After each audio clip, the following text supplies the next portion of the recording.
Welcome to Just Minding My Business Radio, where we are moving at the speed of God, learning what we didn't know we didn't know. I'm your host, Ida Crawford. And I'm your co-host, Ruth Haskins. So grab a pen and paper and get ready for information that you can use.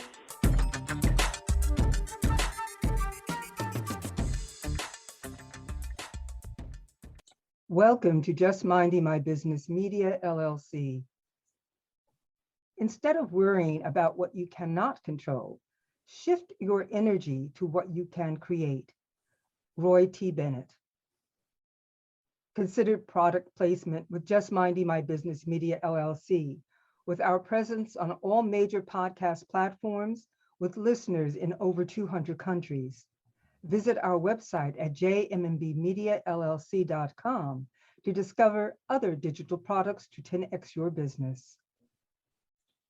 Today, we welcome Pete Piranio, founder and president of Empirepreneur, who is hailed as the best mind in the fitness and wellness industry without contest. He has been involved with successfully growing and scaling businesses for over 20 years. In the fitness and wellness business industry, where many attempted and failed to scale their business, Pete built a multi-million-dollar personal training business with 5 locations and 12 franchise partners. He is now on a mission to help other fitness business owners and entrepreneurs start, grow, and scale successful businesses by closing the gap between technical expert and business expert. Pete's significant body of experience is what he is here to share with us today as he answers such really pertinent questions as, what are the 3 pillars of entrepreneurial growth? Welcome, Pete. Yeah, thanks for having me. I appreciate you guys having me, and I'm looking forward to our discussion today. Absolutely. Welcome, welcome, welcome. Wow. Well, you opened it up with the question. I put you on the spot. Yeah.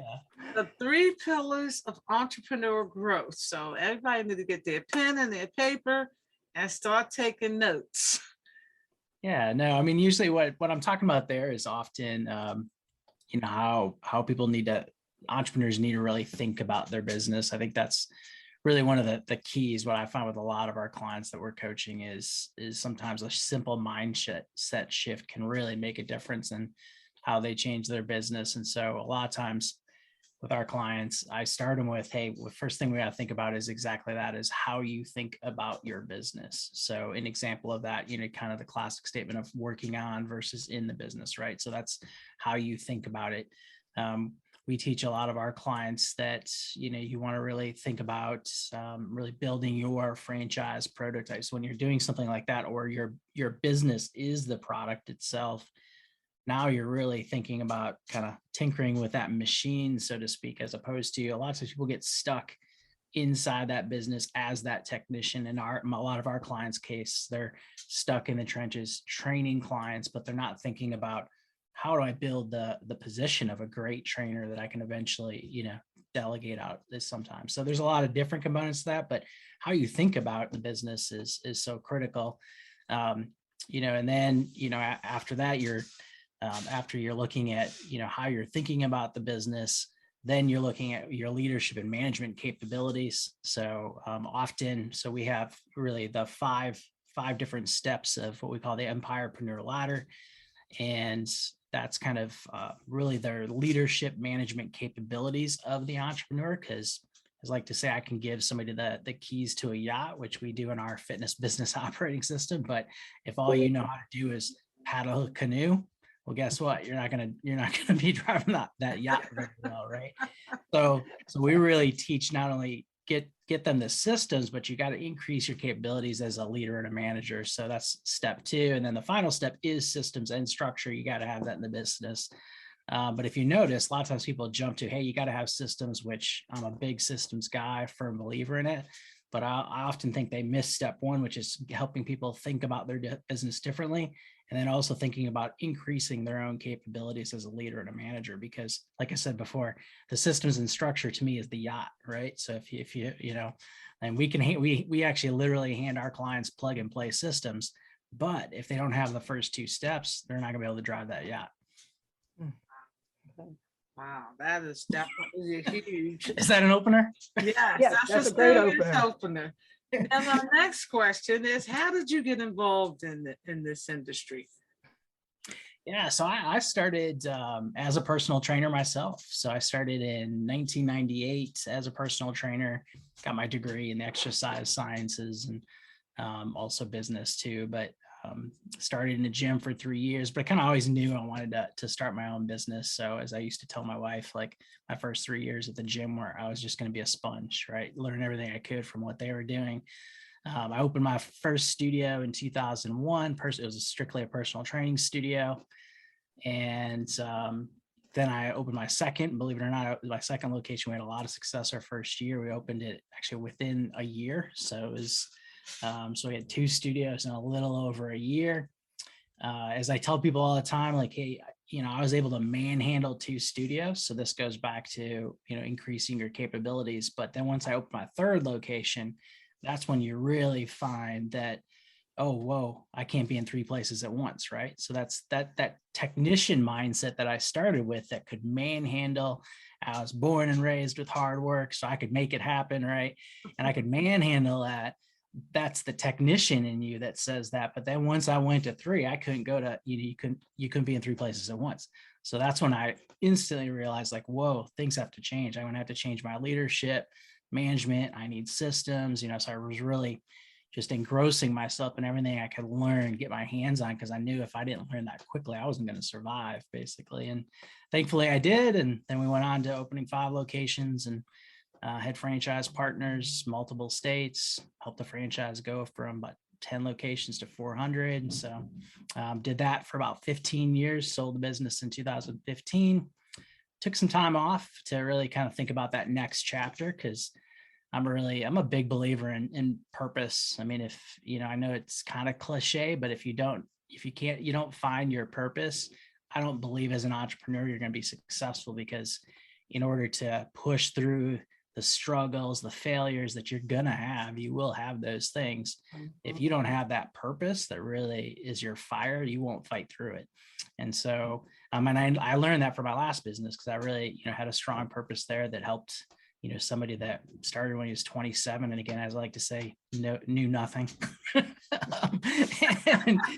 the purpose kept me driving. And so I took some time off to just figure out, hey, what's that next chapter, or what's going to light my fire? And I just came back to the fact, if I could help others start where I started, but help them avoid those failures and struggles, but also learn from the many successes I had, try to make it more attainable for personal trainers, fitness professionals to start their own business and make it easier and help them grow faster. I felt like, there's a lot of things that I wish I had back then. So I figured, hey, if we can create that would be a great purpose and would motivate me. So, wow. Yeah, that's how I ended up here. Not a bad place to be. Okay, that was a mouthful. And I like what you talked about. You named it technician. And I think a lot of businesses are in that category. They're wearing all the hats. They're doing everything. And it comes a point where you really can't grow unless you stop being a technician. So my question is, how do you stop being the technician? I'll just keep it simple. Yeah. No, it's a great question. I mean, like I said, it starts with how you really think about the business. And so, there is that mental shift that has to take place, that you have to, first of all, realize, like, if I stay that technician, like, I'm gonna fail. I mean, that's the bottom line. It's like an 80% small business failure rate, right? And I think the book, I think Michael Gerber said it best, like the E-myth, right? So he calls it kind of the entrepreneurial myth, that if you're great, I believe he says you're great at what your craft is, like the technician in this case, that you'll be successful in business. And that's a myth, right? So if you, and that's, I agree with him that that's probably the number one reason that small businesses fails, because they don't close that gap. And that's why I talk about closing that gap from there to then business expert, because you're going to fail. So I think sometimes I'm a big believer in your beliefs and your mindset, as you've heard me say a few times. So if you don't accept that I have to move out of this technician stage, then you're probably going to be stuck there. And I see that a lot. So once you kind of have that down, then you really got to start to think about duplicating yourself, right? So depending on my role, so in our client's case, they're a personal trainer. So they need to think again, they need to think of their business as a whole and say, if I was going to franchise this thing and have 5,000 of them, what would I have to do to be able to hand the keys to somebody, right? That's turnkey. So I got to think in terms of those things. Oh man, I'm going to need systems to explain this. I'm going to need systems to explain that. How are they going to train a client? How are they going to get new clients, right? So once you can start to think like that, hey, if I was going to just franchise this thing and turn it over, what do I need? Now you're starting to think on the right track. The next step to that would be that, like I said, you got to duplicate yourself. So now you're thinking about building the prototype for the personal training position, right? So most likely you're a master at that, right? So you're, if you're that technician that did start a business, you're most likely, a master craftsman when it comes to that thing that you do, whether it's plumber, dentist, personal trainer. And that's why you were probably able to start that business. So what you need to do now is think about like, okay, how do I systematize what I do? Right. So for me in my old business, that's what I did. So I sat there and said, okay, so I know that I run my sessions with clients this way. When I would hire trainers, I was surprised because there was a lot of skill gaps and things that they didn't necessarily have. And I'm like, man, they're not really running that session that way.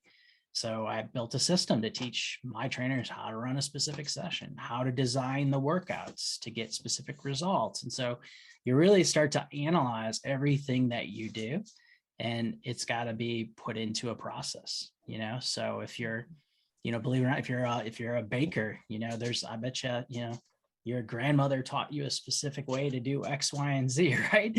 So that's a system. She taught you a system, right? Your grandmother taught you, hey, whoa, you don't cut like this, you cut like that, right? So that's a system, believe it or not. So that's one thing. That's usually the first step, is to be able to kind of look at that, say, hey, I got to create my system so that I can start to back myself out. So the other, quick tip that what I visualized is I designed my org chart, figured out like, what was I going to need? What kind of positions eventually, and that evolved. You're never perfect at first, but in general. And as I always tell people, now put your name in the boxes you fill. And usually when people start, they fill every box, right? Yeah, that's right. Everything. But however, that org chart actually gives you, an idea of like, start at the front lines. So again, using our client's example, a personal trainer, I need to create that system for that position, and then I can walk myself out. Until I have that, I can't really just jump out of that position, right? Because that's where also a lot of people make a lot of mistakes. They abdicate versus, truly delegate, right? So they hire somebody and say, oh, thank God, now I got more trainers, and go get them, Tiger, right? And then that's when the business really gets out of control, and it makes it even worse for them, right? They're juggling more balls, because now not only do I have, the same problems I had before, now I got people problems too, right? Which is even harder. So that's why it's so important to design the system of the position, that technical position that you're in, start to back yourself out of that. So you gotta visually think about, okay, now I'm retracting myself. I'm hiring somebody to fill that role, and then I can train them on that system, the way that I do things, right? And then eventually they can actually help innovate that position too, because sometimes people think, things get, oh, isn't systems cookie cutter? No, not at all. That's only if you don't, engage your employees in the innovation process too. But you got to start them with something that gives them the right expectations and clarity and then you can involve them in actually improving the position, right? And taking it a step further. So a lot of different components to that, but I think it really does come down to, you got to create that prototype for that technical position you're stuck in. So then you can remove yourself from it. Right. Okay. And then it's the next step. So for me, it was personal trainer.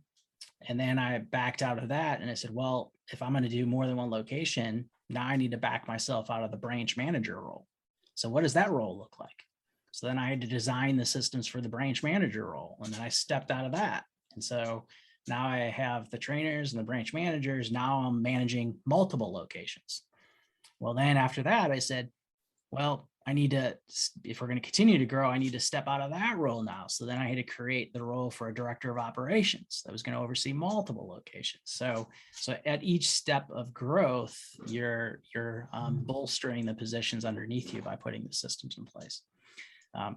So now for our clients, I mean, that's one of the things that I did, going back to how I got here, was I said, man, what would have made it a lot easier for me back then is if I at least had some templates for these systems. If I had, because I was starting from a blank slate, it was a blank sheet of paper, like, okay, brainstorm everything that I do in a session and what works, right? So with our clients, we actually have plug and play systems on a software platform that, are proven out, and they're literally able to just plug them into place. And they can actually personalize them too. So there's that part of it as well, but at least they have something to start with. And that's really what helps accelerate this process for our clients, is they don't have to literally come up with every single system for these different positions. So yeah, that's I know awesome. There's a lot there. But that's awesome though, because I mean, in most entrepreneurs, they have this dream to do something, but the how becomes the struggle. Yes, they get lost in the struggle. They don't know what to do next. Like you said, you build one system and then you realize you can't do it all by yourself.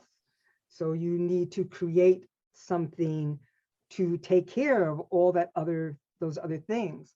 So one of the things I wanted to talk to you about, I mean, I hope our audience has pen and paper, because that was, so far, you have done nothing but drop jewels, okay, Exactly. all over the place.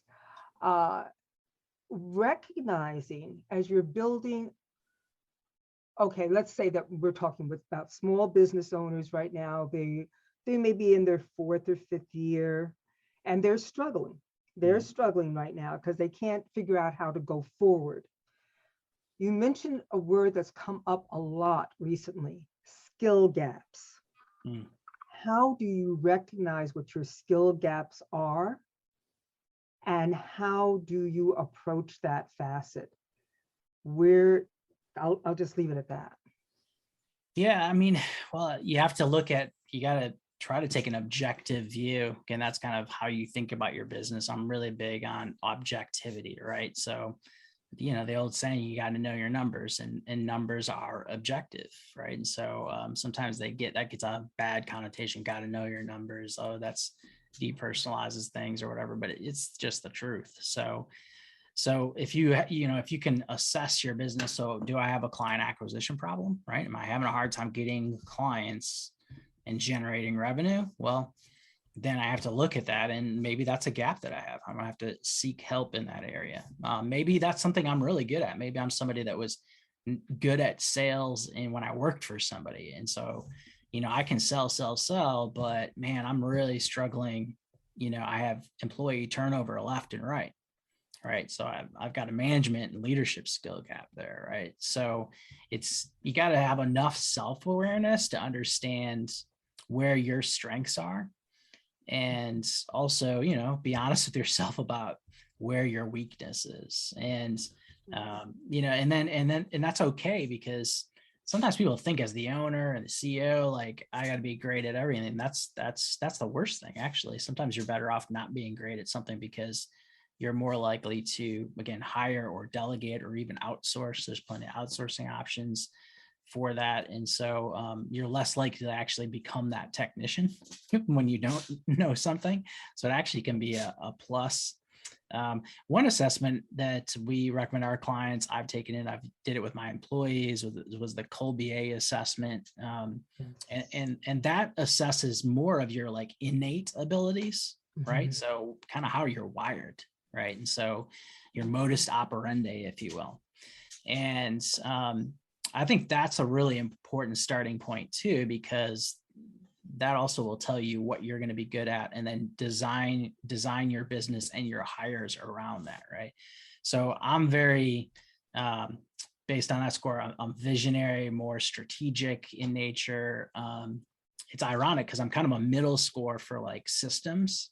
Like I said, I'm kind of known as the systems guy, you know, and it does. So middle score just means for this, in this case, means that, you know, I'm not opposed to systems, or, you know, I'm adaptable, I guess. So in other words, somebody can create a system and I'll adapt off of that system, but I'm not necessarily the one that'll create it, sometimes always from scratch, for instance. So this assessment will help you know, like sometimes there's, you know, what they call a quick start too. So that's kind of more of your person that's not going to do any, they would be bothered with research, for instance. And so they just want to go and check off things off the list, right? Where again, I'm more visionary and actually research based. So I'm going to do my homework before I make a decision. And so when you know these things, then you can hire people around you. Like even in my current company, that, you know, one of my first hires was somebody that was more quick start oriented, because again, I'm strategic. I need somebody that likes to check things off, get it done, right? So because by nature, I'm very good at strategic planning and vision and, you know, doing my research, making those decisions on that front. But then you also need people that can execute, right? That can execute your vision. So I think, you know, really knowing kind of the innate ability, I think is a really good starting point. And then you got to look at the other aspects, you know, of the business. So, yeah. Well, how do people get in touch with you? Because this is a juicy story.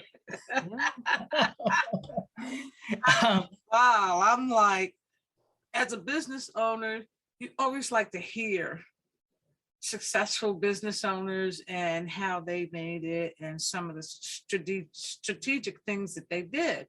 So how do people get in touch with you? Yeah, you can get in touch with me at empirepreneur.com. So that's our website. Also, Instagram is Pete Piranio. So that's Piranio is spelled P as in Pete, I-R-A-N-I-O. So it's Pete Piranio on Instagram, Empirepreneur on Facebook. So basically, Pete Piranio on LinkedIn as well. I actually do a lot on LinkedIn in terms of content.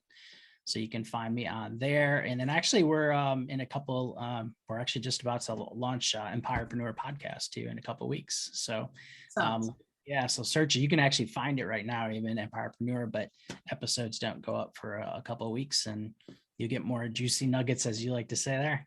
Yes, really, really. Most definitely. Wow. This is, we'll look forward to listening to that. Yes, as a business owner, you know, I'm soaking it in because we're technicians right now, and I see that problem that you talked about. And I'm now working on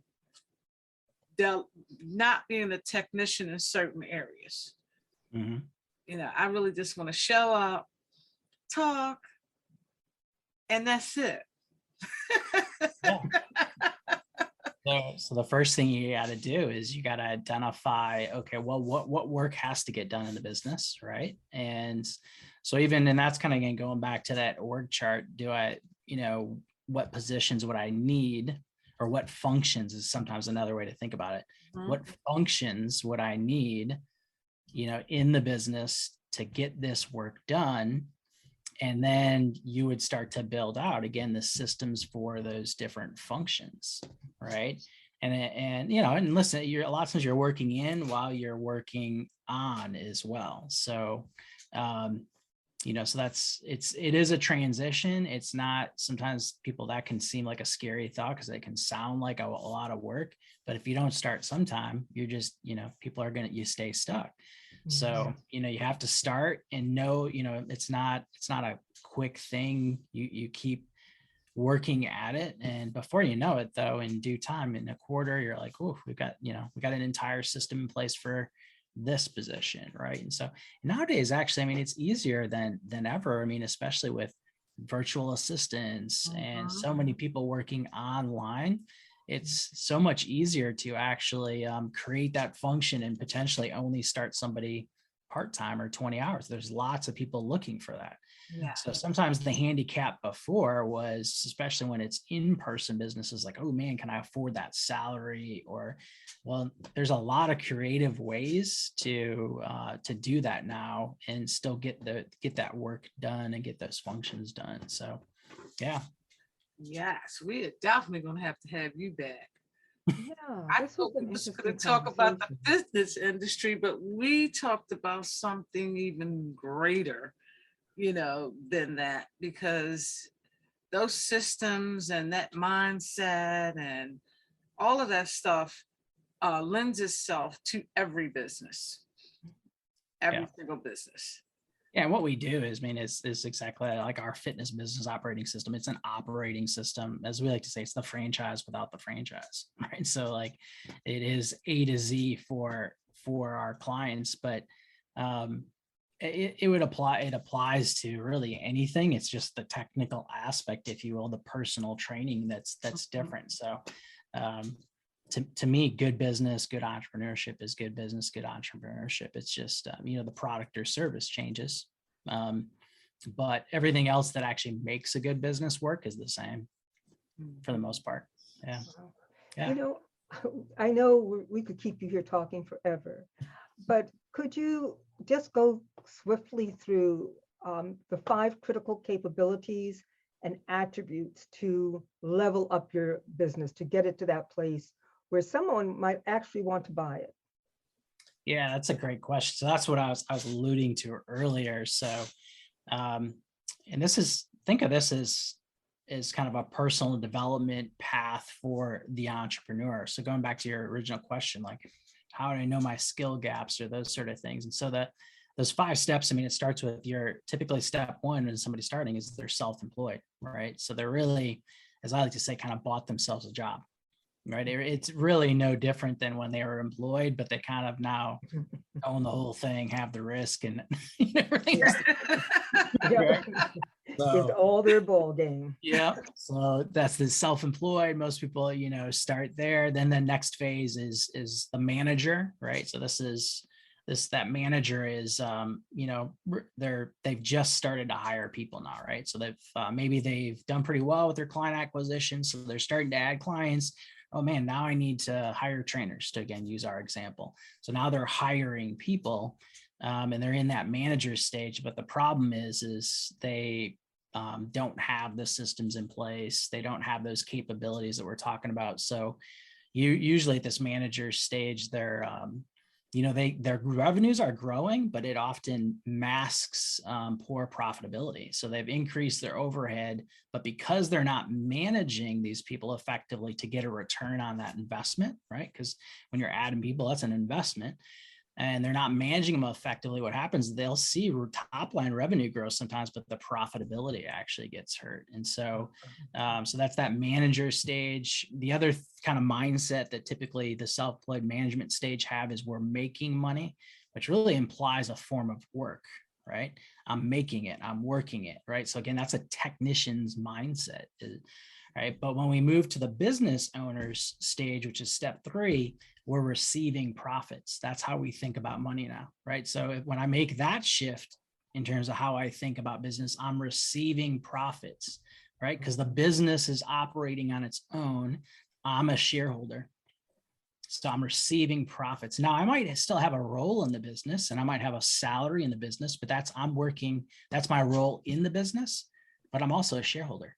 So you got to think you're like 2 different people. You got to think of it that way. Sometimes you're 2 different people. So at that business owner stage, it's no longer I'm making money, right? That again implies of trading time for dollars, right? If you move to that 3rd step, which everybody should at least want to get to, that 3rd step, the business owner, is you're no longer trading time for dollars. You again are receiving profit as a shareholder from the business.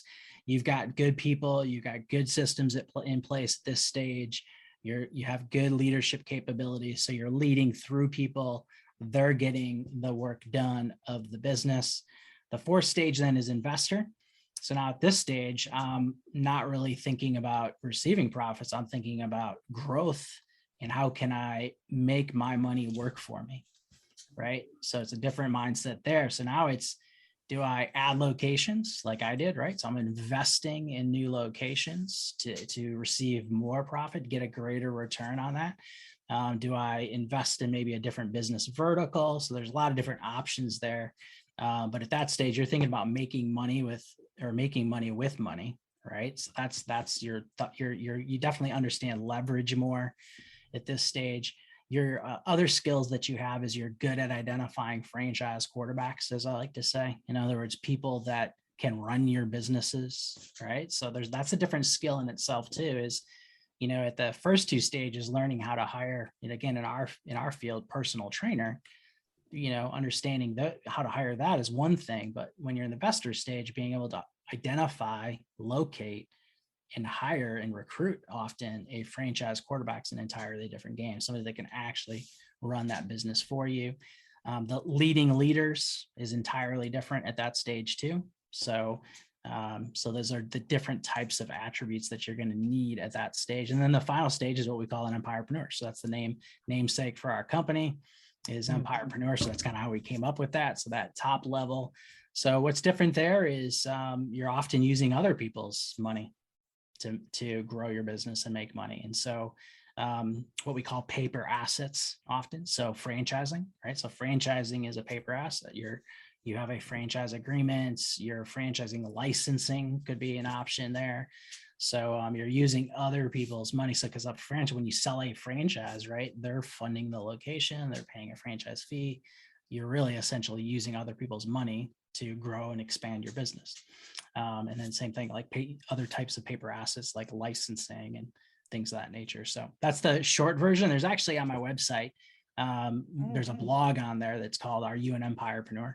And so it actually goes into much more detail on what these attributes are for each level of this. And so that's what we take our clients through. We take them through the 5 stages of their business: growth, which is capital, people, systems, transformational growth, and then scaling. And then along with those 5 steps, if you think of it like a stair step, we take their business through those, we call it the stairway to freedom. While we're taking them through that stairway to freedom, we're improving their personal capabilities up this Empirepreneur ladder. So they kind of work hand in hand. Remember, like I said before, you can't drive, a yacht if all you know how to do is paddle a canoe. Mm-hmm. So as we're giving them those 5 steps to take their business through capital, people, systems, transformational growth, and then scaling, we need to increase their capabilities through that Empirepreneur ladder along the way. Otherwise they get stuck, right? So everybody talks about getting stuck in their business. They're often getting stuck because of either their personal capabilities or not having the business structure and systems in place. Wow. Fabulous conversation. Yes, you're definitely coming back. Yes. So again, it's often tough on these podcasts because there's a lot to it, right? So you're trying to keep it as simple as you can, but it's still fun nonetheless. Yes. Well, again, how do people get in contact with you?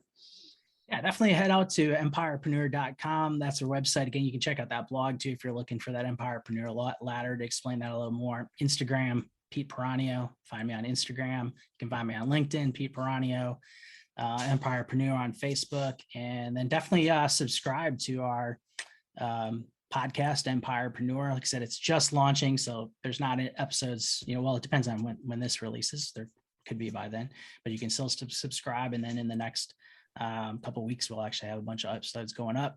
Episodes will go up twice a week. We'll have kind of a short version. I'm a fan of sometimes short versions, but then we also will have a long version on the weekend. So that's where we'll interview people. During the week is more 15, 20-minute nuggets from me to keep you moving. And then on the weekend, we'll be doing long form interviews.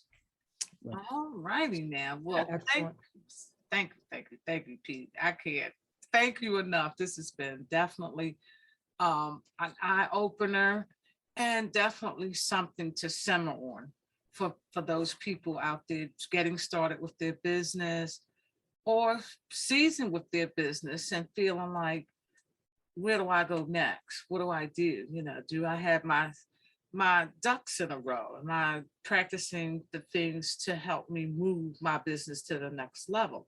So we definitely appreciate all of the nuggets you dropped today.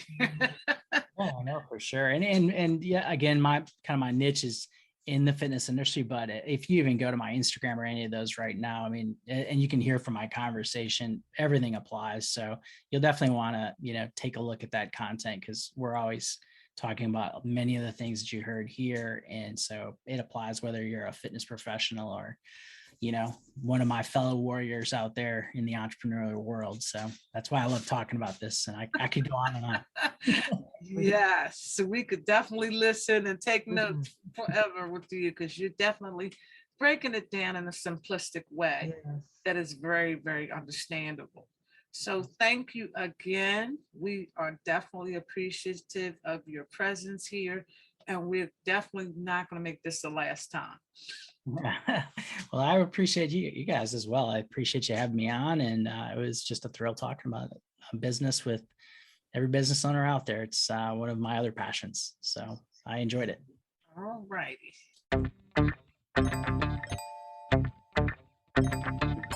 Thank you for tuning in to Just Minding My Business Radio. I'm your host, Ida Crawford. And I'm your co-host, Ruth Haskins. We hope you enjoyed the show and appreciate you stopping by.